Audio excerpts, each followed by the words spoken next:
something's happening and we don't know what, and that's probably what makes it more terrifying. We don't know what's just happened. I talk quite a bit about anxiety and the importance of self-awareness. I mean, the reason it's important to be self-aware is because we have a responsibility to ourselves to understand how we react emotionally to things, because most of how we react emotionally has not really been dictated by us. It's what we've learned from our environment and our past. So while we think we may have a good grasp of how we react to things, we don't always understand the root cause. So being self-aware of how certain situations make us feel. Why do I feel angry here? Why do I feel upset here? Why am I joyful and happy here? It will better serve us in knowing what tools and techniques we can implement to help manage the response that we give emotionally and help to achieve the response that we want to. So self-awareness is at the root of all of this. And while I talk about anxiety a lot, because we all experience anxiety on a daily basis, and it's important for us to keep that anxiety in check, prevent it from overwhelming us, sometimes it does overwhelm us in the form of panic attacks or anxiety attacks or even attacks of fear. These are rapid responses that we experience where it's both a psychological and a physical response. So it isn't that we're just worrying ourselves to death, it's that we have these thoughts that rush in, or something triggers us in our bodies and our body takes over. Our hearts start racing, we get shortness of breath, we start shaking, we can even start becoming nauseous or dizzy, we feel we may faint, we feel like there is impending doom physically and we can't control it. We don't know what the hell has just happened. We don't know what triggered it. We feel like we're about to die. And in fact, especially when we experience anxiety attacks for the first time, we can call the hospital, go to the hospital or call the ambulance because we feel that we are having a heart attack, like something physically is happening to us beyond our control. Now, when we have that physical response, it triggers our thoughts. The two are like in a vicious cycle together, spinning, because we're having this sudden physical attack. We are now absolutely terrified because we don't know what the hell is happening. We think we're dying, and then we start becoming even more anxious, and then that fuels our physical response and the panic attack. So when you're having a panic attack, you probably don't realize you're having one. You think it's something physical, when in actuality, it's probably just an anxiety attack. Now, an anxiety attack, as I said, is a psychological response and a physical response. Of course, you are going to be terrified as if something's happening, because something is happening to you physically. But why? Is it because there's something physical that needs medical attention, or do you need psychological attention? So the first thing to say is, if you are experiencing an anxiety attack, or if you know someone who is, the first thing to do is to calm the situation down. Get them alone in the room, sit them down if possible, and just ask them to focus on their breath. Or if you're experiencing it, just focus on your breath. It can be very difficult to determine, is this an anxiety attack or is something physically happening to me? If you've had these before, you may be now familiar that it may be an anxiety attack. Just focus on your breath. Control your breathing and count your inhales and exhales and just slow that down. The key when having an anxiety attack is to manage your physiological response, your physical response, which is your nervous system. Regulate the nervous system. You want to activate the parasympathetic nervous system, which basically means you're slowing down your breathing, you're calming, you're reducing your heart rate, and you're calming yourself down. So you do that through controlling the breath. So what you do is you just as much as possible focus on your breath. Just say, I'm having an anxiety attack.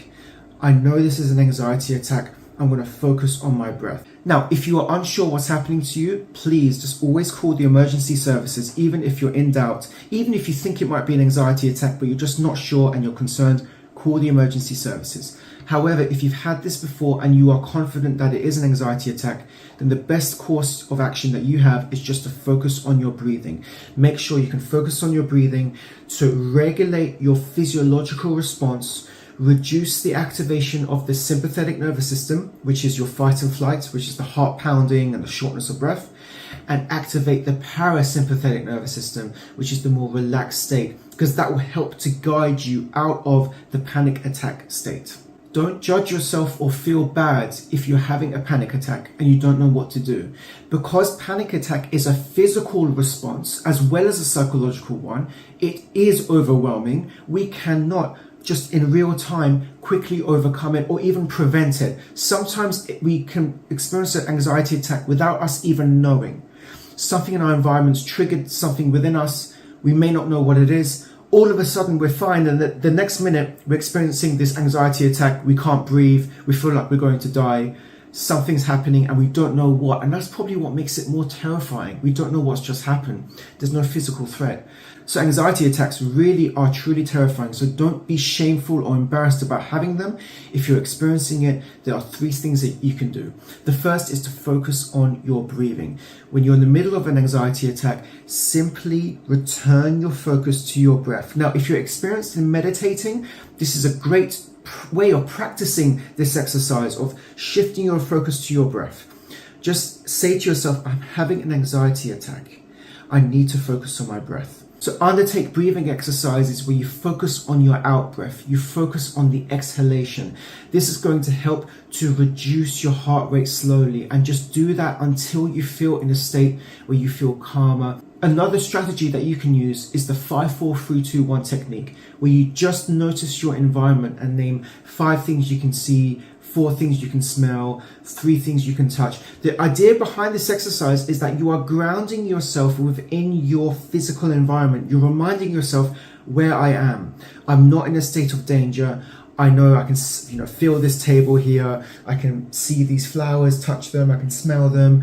You are getting in touch with your immediate environment, and you're using your senses to do so. So you are connecting your state and your being within your present environment using your tactile senses and your sensory perceptions to do so. This is also an effective way of returning out of your physiological state into your environment where you know it is calm and there's no perceived threat. Progressive muscle relaxation is also a useful exercise if you can. So once you've done perhaps the breathing initially and then the 5-4-3-2-1 technique, then use progressive muscle relaxation. So when you're feeling a bit calmer, just focus on each area of your body, close your eyes and just notice any tension in your shoulders or any tension in your stomach, and just try to relax it, or just visualize the tension being released. So whatever visual techniques that you have to do that can also help in order to aid you in calming down and returning to a more normal state. Once that's done and you're feeling calmer, you're starting to return to normal, then you could perhaps now move attention to your thoughts. You're probably going to be reflecting on what the hell just happened, what triggered it. Just reframe your thoughts. Don't try not to attach to the anxiety, because you're going to be experiencing anxiety. You're going to be experiencing many thoughts. Just say, it's okay for me to experience these thoughts. It's okay. What perhaps triggered it? Did I think about something, or did I get too worried about something that may have happened? And now challenge those thoughts when you feel safe to do so. How likely is that going to happen? What evidence is there to support these thoughts that I'm having? So first of all, respond to your physiological response of panic, the shortness of breath and the heart racing. Do your breathing exercises and the progressive muscle relaxation and use your senses to return to your environment. Then start to challenge your thoughts. And the reason this is important is because, some people think that anxiety attack is all in the mind, and it's certainly not. It is a physical response, and it feels like you're having a heart attack sometimes. So you have to address your nervous system. You have to address the physical response first. And then when you feel safe to do so physically, you can then move to challenging any thoughts that may have addressed that. If this is happening quite often, or you are not sure how to do this, please seek out professional support, particularly a therapist who has experience in anxiety disorders or deals with a lot of anxiety issues. They will be able to best support you and guide you through. It's important that you address this, because it will not go away by itself. And more importantly, you may not know the next time you may become triggered. And this can also cause even more anxiety outside of having those attacks. So it's really important to get professional support. And if you're interested to find out more, you're welcome to contact me through my website as well. So to summarize, anxiety attacks are overwhelming because they are both a psychological and physical response, but there are tools that you can use to help manage it and help mitigate the impact it has. Always go to the breathing exercises and address your physical state first. Use your senses, breathe, reduce your heart rate, calm your state down, remind yourself of the anxiety attack, and remind yourself that there is no threat in your environment. Then after that, when you feel safe to do so, you can start to challenge any thoughts you have. Maybe examine what triggered the anxiety response within you, and please seek out professional therapy. Therapy is what it is there for, is to help support you in these times where you feel emotionally overwhelmed and feel that you don't have any control over your life. You do, and therapy can help you to see the way. Please share a comment of a time you may have experienced an anxiety attack. I'll be very curious to find out what your experience was. It's really important that we talk about this, because I don't think we talk about these things enough, and there may be someone out there who needs support right now, so it'll be really great to hear from you on what your thoughts are. Please like and subscribe. I look forward to seeing you in the next one. Thanks for watching. I'm a qualified counsellor, and my videos are intended to help guide you through your mental health journey. My videos cover a broad range of topics, and while I do not offer any advice, my videos do include information, strategies, and tips that you can use to help support you in your own unique journey. If you're interested to find out more about counselling or to book a session with me, then please get in touch with me through our website. It's in the description. Thanks for watching.